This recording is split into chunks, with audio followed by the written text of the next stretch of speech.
Et si on faisait un cas clinique là tout de suite, un petit cas clinique histoire de s'entraîner un petit peu, ça te tente? Alors c'est parti, vous êtes aide-soignante en service de médecine et vous travaillez aujourd'hui de 14 h à 21 h. Vous devez vous occuper à ce jour, collaboration et sous responsabilité de l'IDE de Madame X, âgée de 90 ans, pesant 48 kg pour 1,70 m, veuve, 5 enfants, un garçon de 65 ans, demeurant en région parisienne et un fils de 58 ans résidant en Italie. À ce jour, Madame X semble triste par le peu depuis 3 jours. Elle est en hyperthermie à 38,9 degrés Celsius et elle est assez encombrée sur le plan respiratoire. Lors des transmissions, votre collègue vous informe qu'elle a perdu 9 kg en un mois et demi. Elle a également une rougeur au niveau du talon gauche, suspicion de début d'escar. Elle est hospitalisée en chambre seule car le service est complet. Elle est parfois sujette à des pertes d'équilibre et ne peut se déplacer seule. D'un naturel soigné, elle tient son apparence physique et insiste sur le fait qu'elle désire porter sa prothèse dentaire, qui pourtant n'est plus adaptée et tombe souvent, ce qui l'empêche de manger à sa faim. Madame X a été hospitalisée par les urgences, contactée par une voisine qui s'occupe d'elle de temps en temps. Suite à ce petit cas, eh bien, il va falloir détecter les problématiques. Je vous demande simplement de faire la technique de votre propre établissement, que ce soit au niveau trifocal, que ce soit les cibles données action-résultat, ou même que ce soit par rapport à Virginia Anderson. Faites vraiment votre tableau. La question est de trouver les problématiques, de trouver vos actions. Et ensuite, il faudra répondre aux questions, calculer l'IMC de votre patient, dire si elle est en dénutrition ou pas. Il faudra également donner certaines définitions. Donc, qu'est-ce que c'est que l'escar, la dépendance, la déficience, l'autonomie? Également de répondre à la question, qu'est-ce que c'est que la dénutrition? Et déjà, c'est pas mal. Donc, on se retrouve pour la deuxième partie de la vidéo pour le corriger de ce cas. On est dans un service des urgences, en médecine plutôt. On est de l'après-midi, 14 h 21 h. On prend en soin Madame X, âgée de 90 ans, pèse 48 kg, perte de poids de 9 kg en un mois et demi, une taille à 1,70 m, veuve, 5 enfants. Elle a un enfant qui vit à Paris, un autre en Italie. C'est une personne qui est soignée, qui tient à son apparence physique. Donc j'explique vraiment ça, c'est mon brouillon, comme si c'était votre brouillon pour l'examen.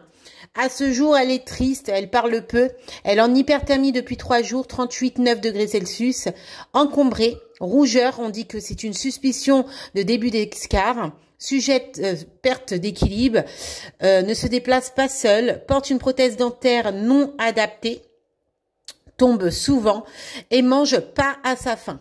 Je sais que beaucoup d'entre vous ont différentes techniques parce que tout va dépendre de votre établissement. Ça peut être trifocal, cible donnée action résultat ou bien les 14 besoins de Virginia Anderson. Quoi qu'il en soit, les points qui sont importants, donc les problèmes dans ce cas, seront tous les mêmes par rapport à votre cas. L'important, c'est que vous ayez identifié ces problèmes et que dans votre cas, eh bien, il y a bien ces problèmes identifiés. Beaucoup en Virginia Anderson, on va en parler un petit peu. Donc effectivement, il y a beaucoup de besoins qui sont perturbés. Donc bien évidemment, c'est mon brouillon, c'est mon charabia. Donc là, ne faites pas de gaffe, c'est des traitements. Je sors juste d'un rendez-vous d'une première année infirmière. Et donc du coup, là, j'ai des traitements. Donc faites pas gaffe, je rappelle, c'est mon brouillon. Donc il y a différents besoins perturbés qui sont boire et manger, être propre et protéger ses téguments, se mouvoir et maintenir une bonne posture, maintenir la température du corps dans la limite dans la limite de la normale. Bien évidemment, il y a un autre besoin perturbé qui est le fait qu'elle soit triste. On en parlera tout à l'heure. Boire et manger, les données qu'on a dans le texte, n'oubliez pas, on dit que cette dame a un problème dentaire non adapté qui peut être dû, du coup, à son souci alimentaire. Perte de poids de 9 kilos depuis 1 mois et demi, c'est dans les données. L'IMC, donc là qu'il va falloir calculer l'IMC, et mange pas à sa faim. Au niveau de vos actions, vous ciblez environ 5 actions le jour de l'examen, c'est largement suffisant. Si vous en avez d'autres, n'hésitez pas à les mettre en commentaire, comme ça on s'entraîne. Vous vous entraînez entre vous, mais comme vous pouvez le voir, moi mes cas sont plutôt petites et j'ai fait ça vraiment à la well again parce que j'ai pas beaucoup de temps aujourd'hui. Donc il va avoir une hygiène bucco-dentaire adaptée, la nourriture par rapport à son souci de la prothèse dentaire, voir avec l'équipe pour justement sa prothèse dentaire inadaptée, notamment l'infirmière. Voilà, prise de poids régulière, une nourriture enrichie parce que bon là, elle a une perte de poids qui est quand même excessive de 9 kilos. On fait vraiment partie là d'un souci de dénutrition. Et lui proposer des collations. Au niveau des résultats, il y en a pas parce qu'il faudrait avoir justement par rapport à vos actions des résultats si visibles ou pas. Là, dans l'occurrence, il y en a pas. Être propre et protégé, c'est tégument. On voit qu'elle a un talon rouge. On dit que c'est une suspicion d'escar. Donc, à partir de ce moment-là, on ne fait plus d'effleurage. On du coup mettre plus le talon en décharge lors de la mise au lit. Bien tirer les draps. Apports hydriques et alimentaires qui sont hyper importants. On sait qu'une personne dénutrie va avoir ses téguments très fragiles et sujette aux escarres. Voir et maintenir une bonne posture. Ne se déplace pas seul au niveau des données. Donc perte d'équilibre, on le dit bien. Donc, l'aider à se déplacer, la stimuler, rester auprès d'elle lors de ses déplacements. Mettre la sonnette à proximité lorsqu'elle a besoin de se déplacer. Rester disponible. Sécuriser le patient, attention, risque de chute. Maintenir la température du corps de la limite de la normale. Donc ça, c'est un besoin perturbé. Au niveau des données, on a qu'elle est en hyperthermie depuis 3 jours. Elle est à 38,9 degrés Celsius. La découvrir l'apport hydrique. On sait que l'apport hydrique va permettre de baisser un peu la température du corps. Aérer la pièce. Prise des paramètres vitaux régulières.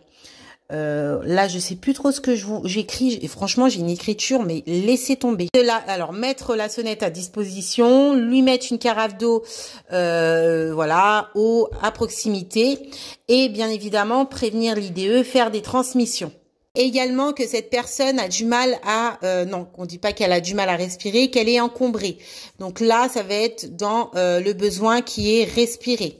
Donc, au niveau des données, semble encombrée concernant la voie respiratoire. Position assise, voire demi-assise. Paramètres vitaux.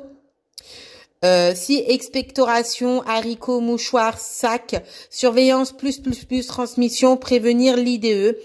Voilà, après il y a beaucoup d'autres à mettre, mais voilà, cibler vraiment 5 voire 6 actions à chaque fois. Les besoins de Virginie Anderson, bien évidemment, on a ciblé ces besoins-là, mais vous pouvez aussi mettre éviter les dangers, voilà, tout simplement par rapport à la chute, par rapport à le poids excessif, par rapport à plein de choses. Du moment que vous avez relevé les problématiques importantes et que ça soit cohérent avec le besoin perturbé, il n'y a pas de souci. Vous allez avoir plusieurs techniques et plusieurs besoins qui seront peut-être différents, mais qui seront dans la bonne case. Concernant le trifocal ou le cible données action résultat, c'est un peu le même système. Vous avez bien, vous avez bien ciblé les problèmes en soi.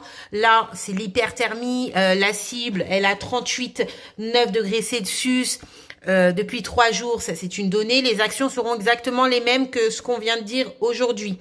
Ensuite, vous avez la perte de poids en cible donnée, quoi en fait vous avez 9 kilos de perdu en 1 mois et demi, l'IMC qui est pas correct, ne mange plus à sa faim, prothèse dentaire pas adaptée, ça c'est au niveau des données. Aux actions, ça va exactement les mêmes. Ensuite, être propre et protéger ses téguments pour Virginie Anderson. Concernant la cible, ça va être risque d'escar. Alors, on dit que c'est une suspicion d'escar, donc la cible, vous pouvez pas mettre escar tant que c'est pas vraiment diagnostiqué. Par contre, vous pouvez mettre soit suspicion d'escar, soit risque d'escar. Les données, le talon rouge, les actions, ça va être exactement les mêmes qu'on vient de voir, etc., etc.